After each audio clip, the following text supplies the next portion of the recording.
So hello everyone, मेरा नाम है आशुतोष और आप देख रहे हैं फार्मा जंक्शन।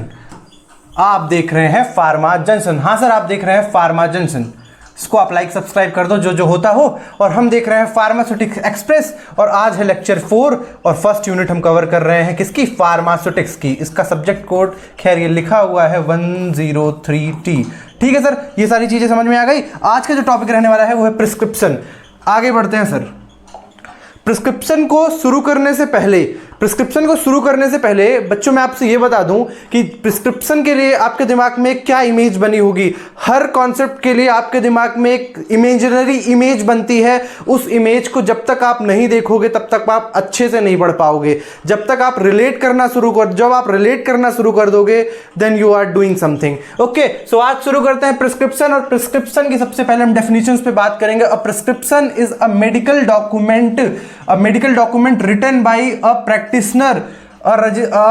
ये एक्चुअली यहाँ पे स्पेस नहीं आ पाया है। Written by a licensed health care professionals और RMP stand for registered medical practitioner. हाँ sir, practitioner.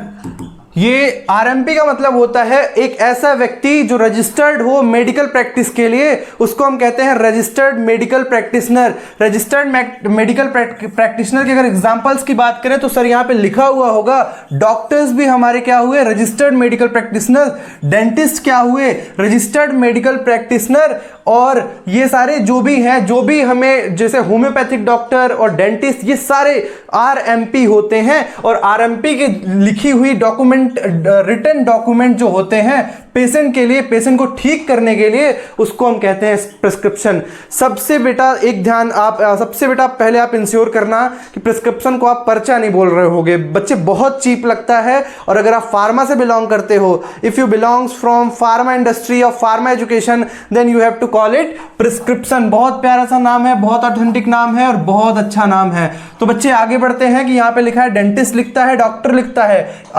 Authorities a patient to obtain specific medication और ट्रीटमेंट। बच्चे, जब मुझे कोई दिक्कत होती है या किसी थर्ड पार्टी को कोई दिक्कत होती है, फॉर एग्जाम्पल एक एग्जाम्पल लेते हैं कि रमेश नाम का आदमी है। हाँ जी सर, ये रमेश नाम का आदमी है।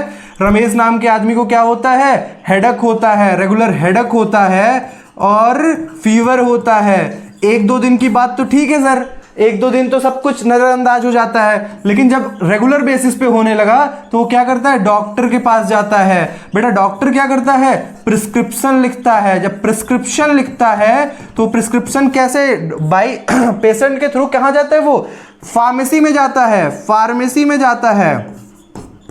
ओवरऑल प्रिस्क्रिप्शन हाथ किसके लगा, फार्मासिस्ट के हाथ लगा। फार्मासिस्ट की क्या जिम्मेदारी होती है, हैंडल करना इस प्रिस्क्रिप्शन को। हाउ टू हैंडल प्रिस्क्रिप्शन यहां पे हम पढ़ेंगे। डिस्पेंस करना हम पढ़ेंगे। और इसमें क्या क्या चीजें होती हैं, क्या क्या इंस्ट्रक्शंस कौन देता है, डॉक्टर देता है एक फार्मासिस्ट के लिए। तो वो सारी चीजें मैं इस वीडियो में कवर कर रहा हूँ। इस वीडियो का टॉपिक है प्रिस्क्रिप्शन। हाँ जी सर, ये चीजें समझ में आ गई कि एक डॉक्टर, डेंटिस्ट, ये सारी चीजें लिखते हैं किसके लिए, डॉक्टर और डेंटिस्ट इसलिए लिखते हैं क्योंकि पेशेंट ठीक हो पाए। हाँ जी सर, ये समझ में आ गया। अब इट टिपिकली इंक्लूड्स, क्या क्या इंक्लूड करता है, अगर मैं बात करूं कि एक प्रिस्क्रिप्शन क्या क्या इंक्लूड करता है, तो बच्चे सबसे पहले आंख बंद करो। आंख बंद करोगे तो आपके दिमाग में एक इमेजिनेशन आएगी कि प्रिस्क्रिप्शन कैसा होता है। कभी ना कभी हम आप बीमार हुए होंगे। अगर नहीं हुए हैं तो कोविड के टाइम पे, भगवान न करे कभी आप बीमार हो, लेकिन अगर आपके पास घर में प्रिस्क्रिप्शन रखा हो तो उसको उठा के देखो। उसमें एक फॉर्मेट बना हुआ है बच्चे की किस हिसाब से चीजें लिखनी है। सबसे पहले टाइटल लिखा होगा, नाम लिखा होगा, बहुत सारी चीजें लिखी हुई है बच्चे उसके हिसाब से। और ये सीक्वेंस आपको वहां पे तो नहीं बना के आना है, लेकिन आपके दिमाग में एक रफ इमेज होनी चाहिए कि सीक्वेंस क्या क्या होता है। जब कोई भी पर्सन डिसीज में होता है, नॉट एट ईज में होता है, तो वो कहां जाता है, डॉक्टर के पास जाता है। डॉक्टर क्या लिखता है, प्रिस्क्रिप्शन लिखता है। प्रिस्क्रिप्शन कहां जाता है, फार्मासिस्ट के पास जाता है। वो दवाइयां डिस्पेंस करता है और प्रिस्क्रिप्शन को हैंडल करता है। हाँ जी सर, ये समझ में आ गया। ये बता दो कि इंक्लूड क्या क्या करता है प्रिस्क्रिप्शन।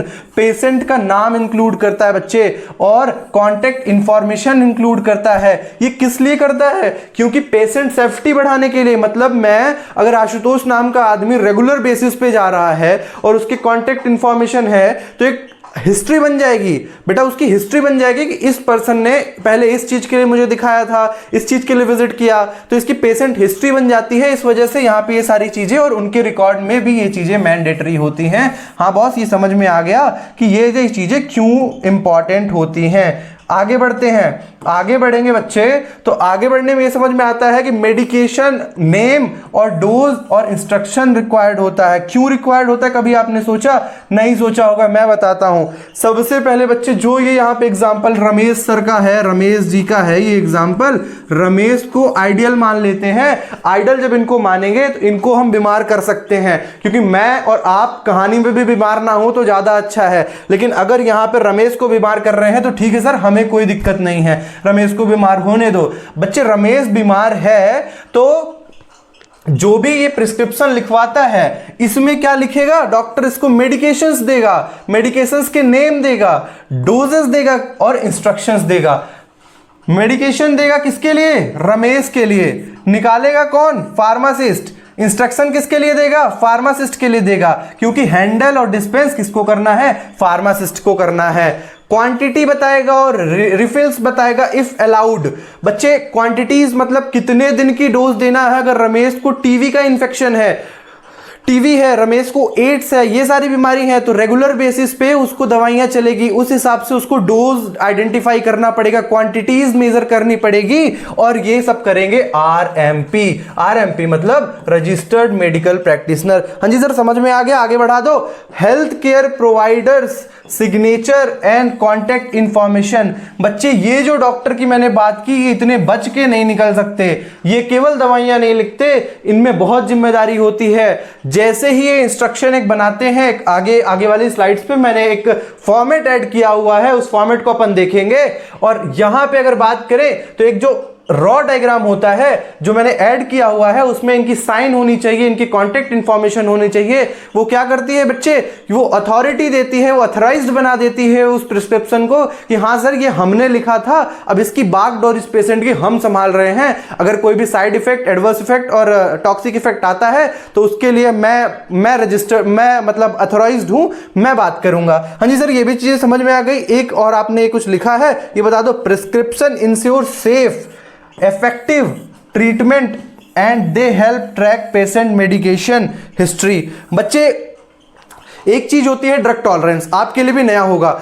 इमेजिन करो आपके बब्बा पहले जो भी अगर शुगर की, जो भी डायबिटीज की जो टैबलेट्स लेते थे वो पहले कम पोटेंसी की थी। अचानक क्या हुआ, डॉक्टर से विजिट किया, उस पोटेंसी में उनको दवाई इफेक्टिव नहीं लगी, उसके बाद पोटेंसी उसकी बढ़ानी पड़ी। बच्चे उस चीज को कहते हैं ड्रग टॉलरेंस। ड्रग टॉलरेंस जब बढ़ जाता है तो हमें ड्रग की पोटेंसी को बढ़ाना पड़ता है। सेम ड्रग मेरी उस समय डायबिटीज ग्लूकोज लेवल कम कर दे रही थी, 2 साल बाद वही सेम ड्रग वो ग्लूकोज लेवल को कम नहीं कर पाएगी, क्योंकि उस ड्रग के लिए लेके मेरे बॉडी ने क्या कर दिया?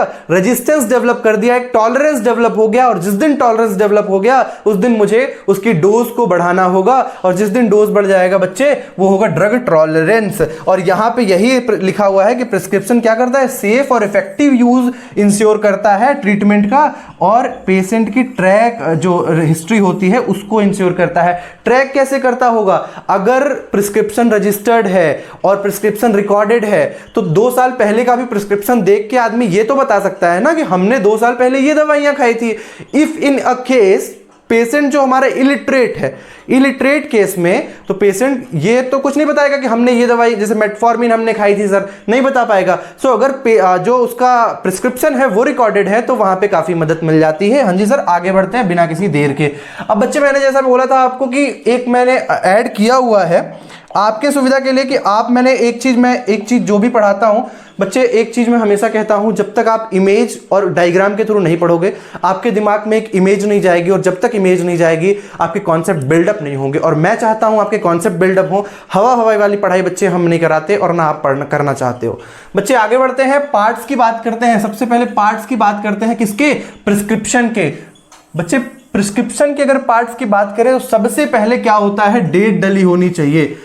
देखो अभी मैं यहाँ पे लेक्चर दे रहा हूं, आगे मैं इसकी नोट्स भी है, प्रिंटेड नोट्स है, बहुत अच्छी नोट्स हैं, मोर देन सफिशिएंट है आपके लिए, आपकी यूनिवर्सिटी एग्जाम के लिए more than sufficient, believe me more than sufficient है। सो अभी मैं यहाँ पे लेक्चर दे रहा हूं, आप इसको देखो और यहाँ पे आप समझने की कोशिश करो। अगर आपने एक रोड मैप बना लिया प्रिस्क्रिप्शन का अपने दिमाग में इस लेक्चर को देख के, तो फिर आपको नोट्स मिले ना मिले मैटर नहीं करता बच्चे। तो मैं यही कहूंगा कि आप मेरी लेक्चर्स को सुनो। सबसे पहले डेट इंश्योर करनी होती है बॉस। डेट क्यों इंश्योर करनी होती है मैं सब पे बात करूंगा, क्योंकि डेट अब वहां लिख रहे हो, पहले तो आप ये स्ट्रक्चर बना दोगे। जैसे ही स्ट्रक्चर बनाओगे बच्चे, वहां पे आपको फिर एक एक को इलेबोरेट करना है, क्योंकि यूनिवर्सिटी में होता ही यही है, बल्क बढ़ाना होता है। बल्क बढ़ाओगे तो सबसे पहले आप यहां पे ऐसा ऐसा ऐसा कॉलम डाल दोगे कि डेट। अब यहां पे लिखना शुरू करोगे डेट इज कंपलसरी बिकॉज, बच्चे डेट इसलिए जोड़ना जरूरी है, डेट इसलिए लिखना जरूरी है क्योंकि एक रिकॉर्ड रह जाता है कि जैसे मैंने 7 दिन की दवाइयां दी, तो जैसे मैं यहां पे ये लिख दिया मैं कि 7 days, okay 7 days into 7 days. अब बच्चे ये किस दिन से 7 डेज शुरू होता है, किस दिन से 7 डेज लेता है आदमी। इन केस अगर यहां पे डेट नहीं डली होती तो ये 7 दिन कब से, जब अगर मान लो कि 14 दिन बाद पेशेंट फिर से आ रहा है बच्चे, तो क्या 14 दिन का मुझे रिकॉर्ड ही नहीं समझ में आता ना। तो इस वजह से, हाँ सर ये समझ में आ गया कि इस वजह से यहां पे डेट डलती है। डेट तो हम बहुत अच्छे से अपनी यूनिवर्सिटी में लिख देंगे। नेम पेशेंट आइडेंटिफाई हो पाए इसलिए नेम और एज वेट। एज किस लिए डलता है इसकी जस्ट नेक्स्ट वीडियो में एज और वेट की बात करेंगे, उस पे अपन पोसोलॉजी पढ़ रहे होंगे। पोसोलॉजी में क्या होता है सर, पोसोलॉजी में होता ये है डोज डिसाइड होता है अकॉर्डिंग टू वेज एट और वेट, एज और वेट, सो सॉरी एज इसके अकॉर्डिंग, वेट और मेल फीमेल, मेल है या फीमेल है, ये सारी चीजें भी यहां पे मेंशन रहती हैं। बच्चे ये 2 चीजें आपको, सबसे पहले मैं आपसे रिक्वेस्ट करूंगा इसको एज इट इज आप उतार लो, उसके बाद मैं सबको एलिबरेट कर रहा हूं।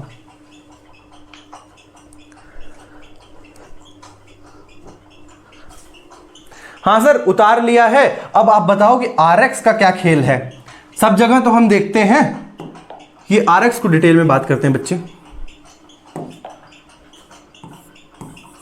आरएक्स सब जगह, आप कोई सी भी टैबलेट अपने घर में रखी हो, कोई सी भी सिर दर्द की हो, कमर दर्द की हो, कहीं कुछ भी आपके पास टैबलेट रखी हो, आप टैबलेट उठाओ सबसे पहले लिखा होगा आरएक्स। कोई सा भी प्रिस्क्रिप्शन उठाओ सबसे पहले लिखा होगा आरएक्स। आरएक्स बच्चे लिखा क्यों जाता है, कभी इस पे आपने गौर किया।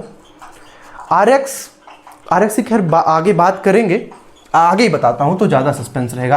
सो आरएक्स को अपन कहते हैं सुपरस्क्रिप्शन। सुपरस्क्रिप्शन होता है आरएक्स, इसको एज इट इज याद कर लेंगे।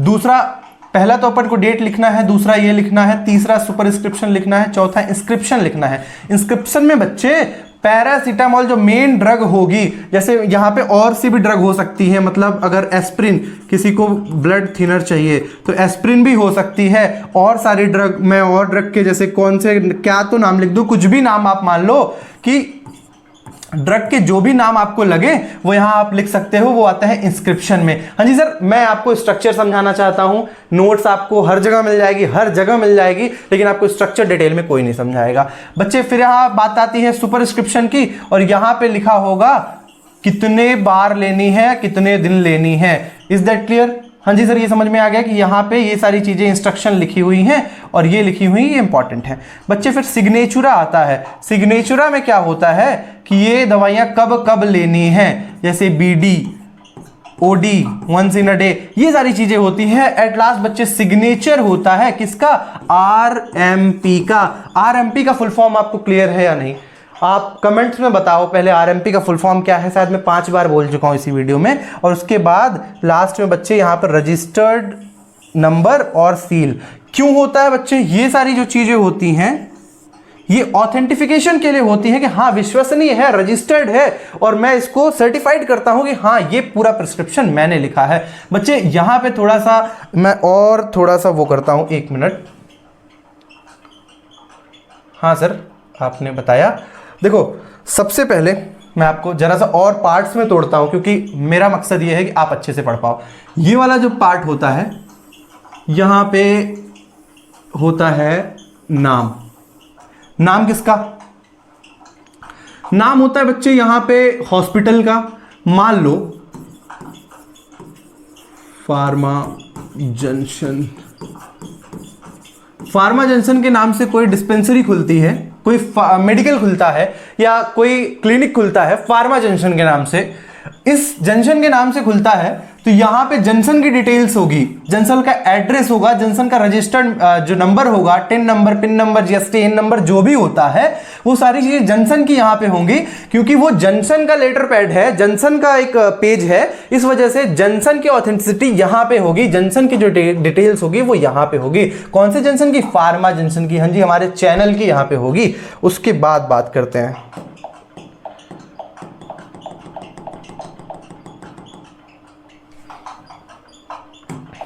बच्चे जैसा कि मैंने बताया आपको कि यहां पे ये सारी चीजें कवर हो जाती हैं। पार्ट्स पे तो अपन बात कर लेते हैं। हाँ सर, पार्ट्स पे अपनी बात हो गई है।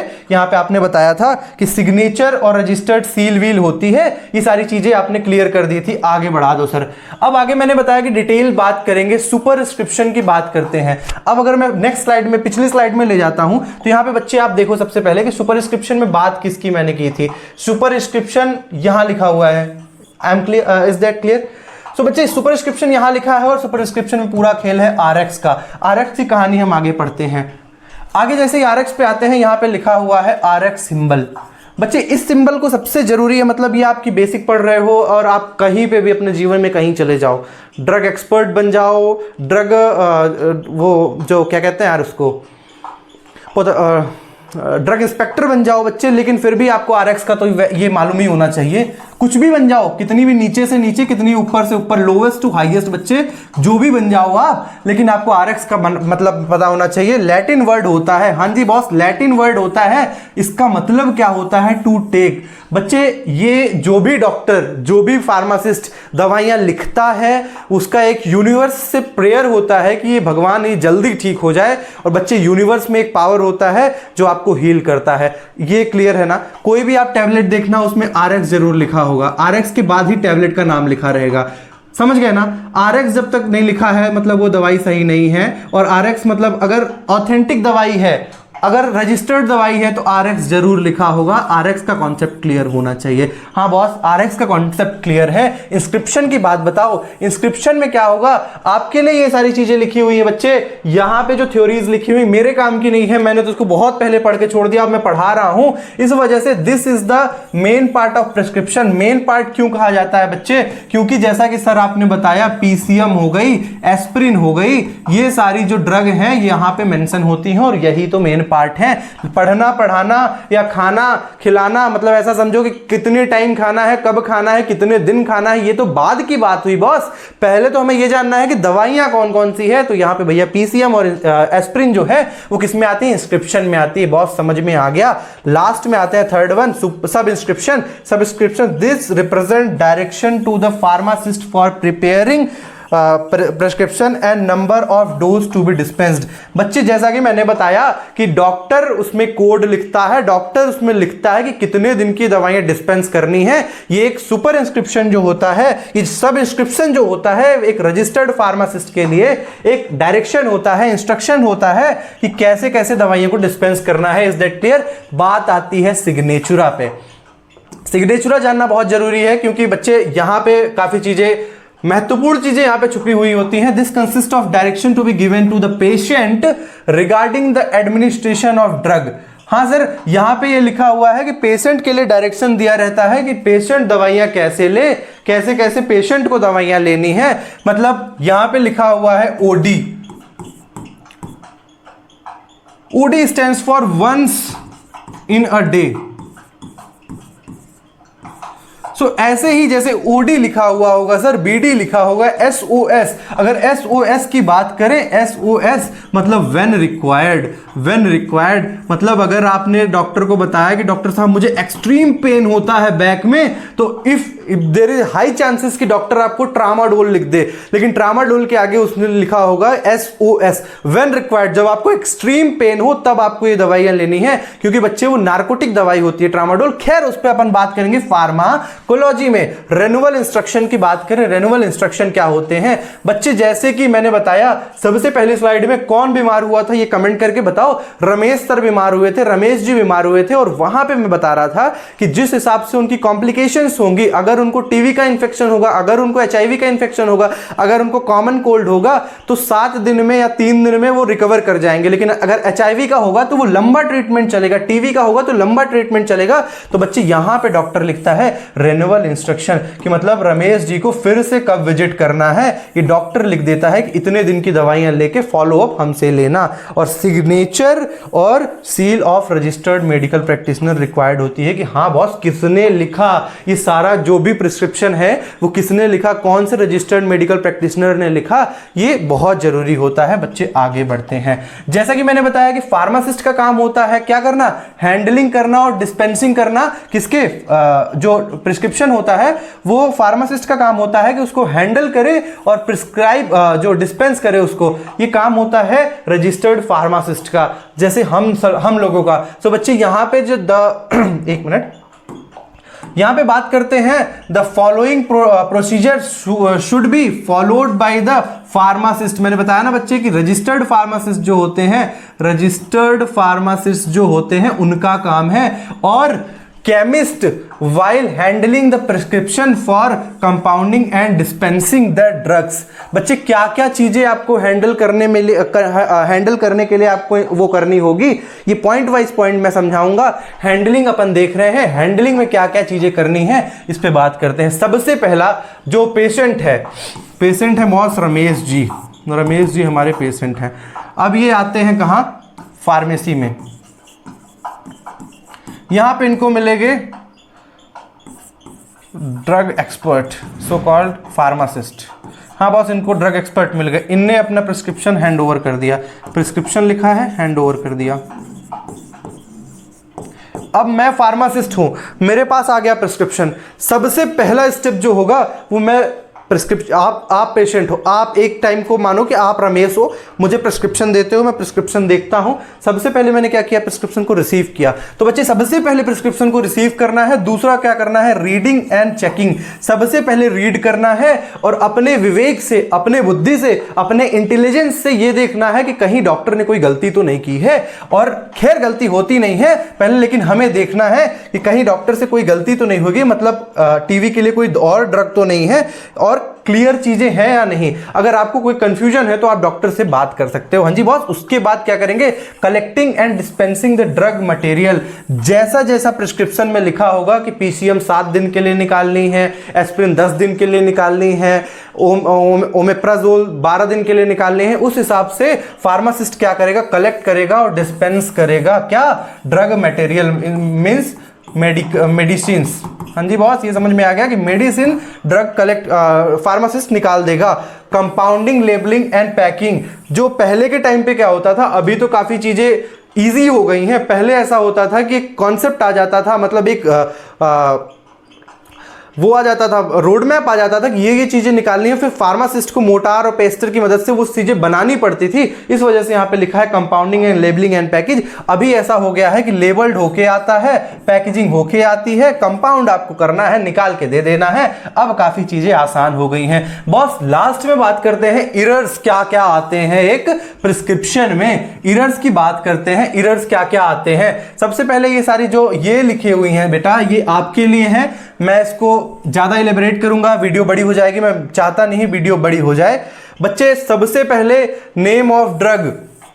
नेम ऑफ ड्रग क्या होता है कि सबसे पहले आप इंश्योर करो कि कुछ कुछ ड्रग ऐसी होती हैं, अगर पैरासीटामोल लिखा हुआ है, डॉक्टर ने कहीं अगर ऐसा गलती से लिख दिया ऐसा, तो यहाँ पे हाई चांसेस है कि पी से तो काफी drug, number of drug start होती हैं। मतलब पेंट्राप्राजोल होती है, पेंटॉप होती है, बहुत सारी मल्टीपल ड्रग स्टार्ट होती है पी से।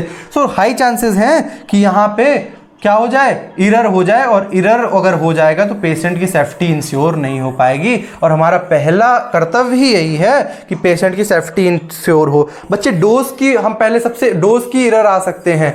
डोज कैसे क्या हो सकते हैं, doses form of the prescription drug, prescribe drug. बच्चे अगर आपको लिखा हुआ है पीसीएम लेना है 7 दिन, हाँ सर 7 दिन लेना है, और क्या लेना है, टैबलेट। अगर टैबलेट का इरर आ गया फार्मासिस्ट नहीं पढ़ पाए या डॉक्टर ने टैबलेट नहीं लिखा, तो हाई चांसेस है कि यहाँ हम इंजेक्शन दे दें। अगर इंजेक्शन दे दिया तो 7 दिन इंजेक्शन पेशेंट लेगा तो रमेश जी की हालत बिगड़ जाएगी बॉस, और रमेश जी की हालत नहीं बिगड़नी चाहिए। इस वजह से मैं बोल रहा हूँ यहाँ पे इरर्स का एक चांस होगा, क्या डोजेस फॉर्म कौन सा प्रेस्क्राइब्ड है वो सही निकला है या नहीं, और लास्ट में होता है बच्चे कंसंट्रेशन ऑफ द ड्रग, और होता है इंस्ट्रक्शन फॉर द पेशेंट्स, और एक लास्ट है वो है इनकॉम्पैक्टिबिलिटीज, मतलब कोई और दिक्कत तो नहीं है, मतलब कोई ऐसी ड्रग तो नहीं है ड्रग ड्रग इंटरेक्शन हो जाए, ड्रग ड्रग इंटरेक्शन हो जाए। ड्रग ड्रग इंटरेक्शन क्या होता है बॉस, ये आपने दवाई खाई, ठीक है सर, खा ली, प्लस ये भी एक दवाई आपको डॉक्टर ने प्रिस्क्राइब की है,